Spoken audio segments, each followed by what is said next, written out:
بزم اتحاد جدہ سعودی عرب پچھلے کئی سالوں سے سعودی عرب میں مقیم تارکین وطن کے مسائل حل کرنے میں پیش رہا ہے۔ بزم اتحاد جدہ کے ذمہ داران نے روبی چینل کو اپنی سرگرمیوں اور دیار غیر میں انجام دیے جانے والی خدمات کے سلسلے میں تفصیلات بتائی۔ پیش ہے اس سلسلے میں روبی نیوز کی خصوصی رپورٹ۔ السلام علیکم ناظرین، اس وقت ہمارے ساتھ ہیں بزم اتحاد جدہ کے فاؤنڈر جنہوں نے کافی نمایاں خدمات انجام دی ہیں بزم اتحاد کو قائم کرنے میں اور اسے رواں دواں رکھنے میں، خاص کر ایک ایسے ملک میں جہاں پر مسلمانوں کی آبادی خاصی ہے، جس میں حیدرآباد سے تعلق رکھنے والوں کی کثیر تعداد میں موجود ہے۔ آئیے جناب ڈاکٹر سید محمود علی محمود صاحب سے بات کریں گے اور ان سے پوچھیں گے کہ سر آپ یہ بتائیے کہ بزم اتحاد جدہ کا قیام کب عمل میں لایا گیا اور اسے قائم کرنے کے پیچھے کیا مقاصد تھے؟ بزم اتحاد جدہ کا قیام سالار ملت سلطان صلاح الدین اویسی صاحب کی موجودگی میں، ان کی سرپرستی میں 1988 میں قائم کیا گیا، اور اس سے پہلے ہمارا کام فلاحی جیسا کام تھا۔ ہم فلاحی کام کرتے تھے، کمپیوٹر جیسا لڑکوں کو یہاں پر پڑھاتے تھے۔ اس زمانے میں ٹیکنالوجی نہیں تھی، تو ہزاروں بچوں کو ہم نے تعلیم دی، اور جس کے پاس جاب نہیں تھا اس سے ہم کبھی ایک پیسہ چارج نہیں کیے، اور جس کے پاس جاب تھا ان سے 100 ریال لیے سروائیو کرنے کے لیے۔ مگر ہمارے ساتھ ایک دوستوں کی، ایک بہت ہی اچھے دوستوں کی اور خدمت گزار لوگوں کی جو سو ٹیم تھی، اس طریقے سے ہم نے عالی شان کمپیوٹر سینٹرز یہاں پر ڈالے، اور مقصد ہمارا فلاحی کام کے ساتھ ساتھ مجلس اتحاد المسلمین کی سپورٹ کرنا بھی تھا، اور اسی لیے ہم جیسو بزم اتحاد کو قائم کیے۔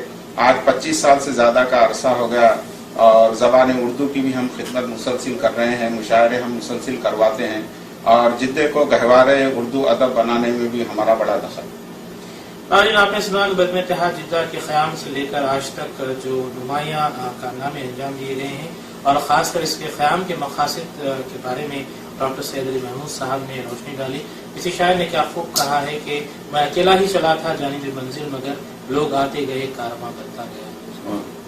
جیسا کہ آپ نے اس کے قیام کے مقاصد کے بارے میں بتایا، ہم یہ بھی جانتے ہیں کہ ایک ایسی تنظیم ہے جس سے محترم احمد الدین اویسی صاحب بھی جڑے ہوئے ہیں، خاص کر مرکزی صدر کی حیثیت سے میں جہاں تک جانتا ہوں وہ جڑے ہوئے ہیں۔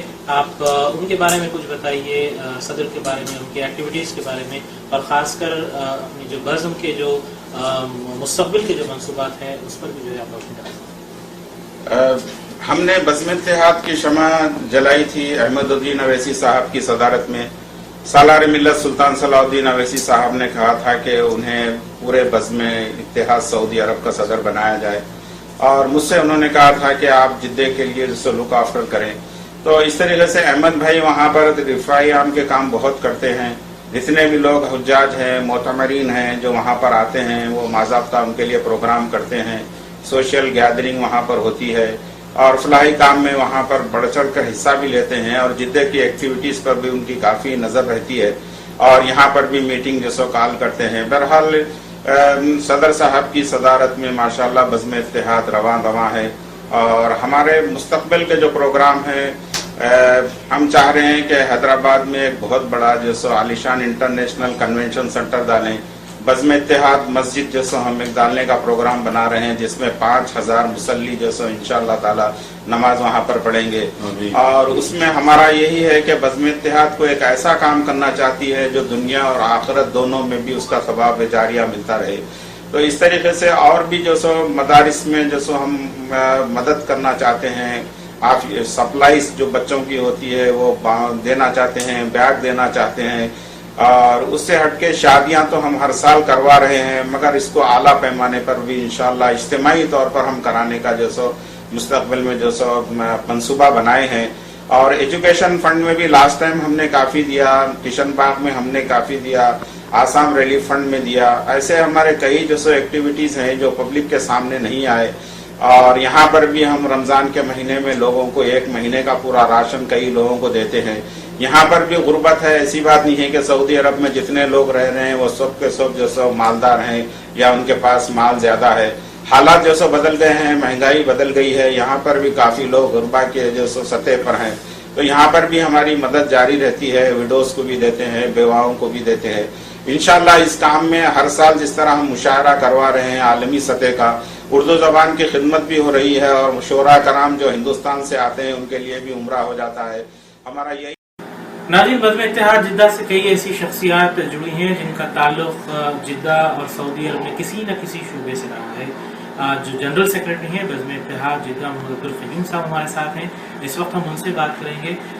سر، جیسا کہ میں نے پہلے گفتگو میں بھی کہا تھا کہ بزم اتحاد جدہ پر خاص کر یہ الزام لگایا جاتا ہے کہ ایک یہ پولیٹیکل انداز میں چلائی جاتی ہے اور سوشیو اکنامک یا پھر سوشیو ایکٹیویٹیز سے جو ہے کافی دور ہے. اس سوال کو آپ کیسا ڈیفینڈ کریں؟ سب سے پہلے میں ریویو چینل کا بہت بہت شکر گزار ہوں کہ آپ نے وقت نکال کے انٹرویو کا انتظام کیا. بزم اتحاد ماشاءاللہ سے کافی انوالو ہے خیر کے کاموں میں. جہاں پر بھی لڑکیوں کی شادیاں ہو، ایجوکیشن کا سپورٹ ہو اور یہاں کے ریلیف فنڈ ہو، یہاں کے ایکسپیٹریٹ کے مسائل کو اٹھانے میں اور ریلیف کے کاموں میں، حیدرآباد میں ہو یا ہندوستان کے کسی بھی کونے میں ہو، بزم اتحاد ہمیشہ سے پیش رہی ہے اور آئندہ بھی انشاءاللہ رہے گی. بزم اتحاد کا خیر کے کاموں کا بہت ماشاءاللہ سے بہت لمبی فہرست ہے اور اس میں شادیوں کا کام، ایجوکیشن کا سپورٹ، ریلیف کا سپورٹ اور جتنے بھی مسائل ہیں وہ بھی ماشاءاللہ سے بزم اتحاد اس کو اٹھاتی ہے اور اپنے لیڈران کے تھرو عوام کے سامنے اس کو رکھتی ہے انشاءاللہ. سر، جہاں تک عوام میں یہ تاثر ہے کہ کل ہند مجلس اتحاد المسلمین آل انڈیا AMIM جو پارٹی ہے وہ پولیٹیکل امپاورمنٹ، مسلمانوں کے پولیٹیکل امپاورمنٹ کے لیے جو ہے جدوجہد کر رہی ہے. کیا جنرل سیکرٹری ہونے کے ناطے بزم اتحاد جدہ کے آپ سمجھتے ہیں کہ پولیٹیکل امپاورمنٹ کے ساتھ ساتھ مسلمانوں کو یا پھر امت کو ایجوکیشن امپاورمنٹ کی بھی سخت ضرورت ہے اس وقت موجودہ ماحول میں؟ ماشاءاللہ آپ کا سوال بہت بہترین ہے. آج کے زمانے میں education is top most priority ہے اور بہت امپورٹنس ہے اس کی، اور ہر مسلمان مرد و عورت پر ایجوکیشن فرض ہے اور اس کا حاصل کرنا بہت ہی ضروری ہے. ایجوکیشن ایک ایسا امپاورمنٹ ہے جو آپ کو ہر دشا میں آپ کو کامیابی کی طرف لے کے جاتا ہے، یا پولیٹیکل ہو یا آپ کا ایجوکیشن ہو یا اپنی زندگی ہو یا سوشل لائف ہو. تو ایجوکیشن از ٹاپ پرائرٹی اور وہ بہت ہی ضرورت ہے. اور میں تمام لوگوں سے یہ گزارش کرتا ہوں کہ اپنے بچوں کو زیادہ سے زیادہ تعلیم دلانے کی کوشش کریں اور ان کو ایک اعلیٰ درجے پہ پہنچانے کی ان کی کوشش کریں تاکہ وہ امت کے لیے بھی کام کریں اور اپنی زندگی میں بھی کامیابی حاصل کریں انشاءاللہ. سر، حیدرآباد میں GHMC انتخابات قریب ہیں، GHMC الیکشنز منعقد ہونے والے ہیں. آپ کیا سمجھتے ہیں کہ پارٹی کا مظاہرہ ان الیکشنز میں کیسا ہوگا؟ انشاءاللہ تعالی ہم اللہ سے دعا کرتے ہیں کہ ہماری مجلس اتحاد المسلمین زیادہ سے زیادہ سیٹوں پہ کامیابی حاصل کرے گی انشاءاللہ تعالی، کیونکہ مجلس اتحاد المسلمین کے جو کارنامے ہیں وہ کسی کے کوئی چھپے ہوئے نہیں ہیں.